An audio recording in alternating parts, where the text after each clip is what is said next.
So let's talk to independent journalist Matt Taibbi about his questions in this situation, his concerns. It's good to see you, brother. Thank you for joining me, especially on a Friday night. Good to see you, Chris.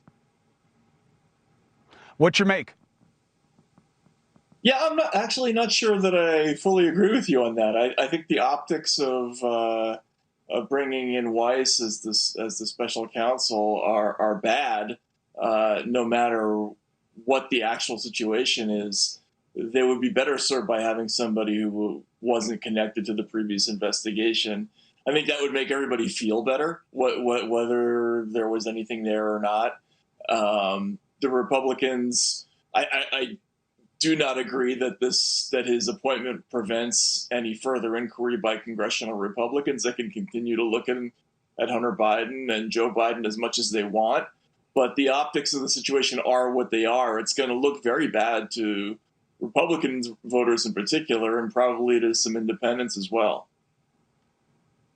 Why is it going to look bad to Republicans that Weiss is muscling up and giving himself more range to bring more charges in more places?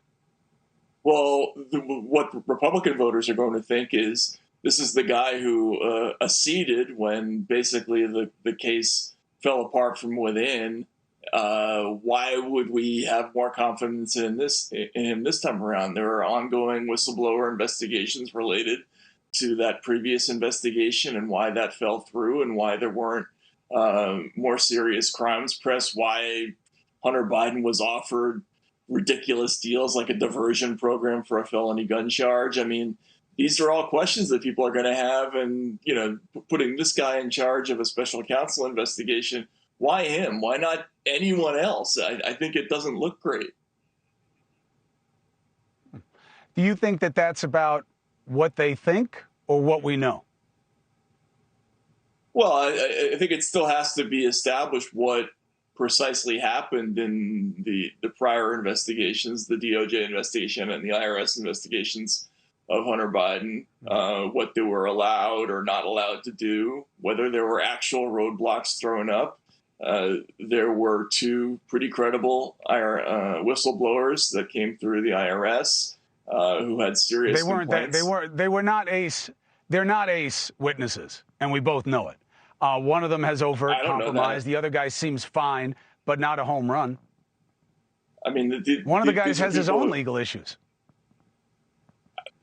This is a person who was overseeing the chief whistleblower was overseeing at least 12 people in that case for years. It seems like he would have something important to say about the prosecution of that investigation. I don't understand why that's not a credible witness. I think and what he said and what he testified to is pretty unnerving. If you read the material that was in the amicus brief, in the Hunter Biden case. And what bothered me about it, Matt, was that they suggested that people who they had talked to, which I have to believe they were suggesting Devon Archer, suggested that the then vice president was involved in this kind of situation. And then Archer gets there. His testimony's totally twisted.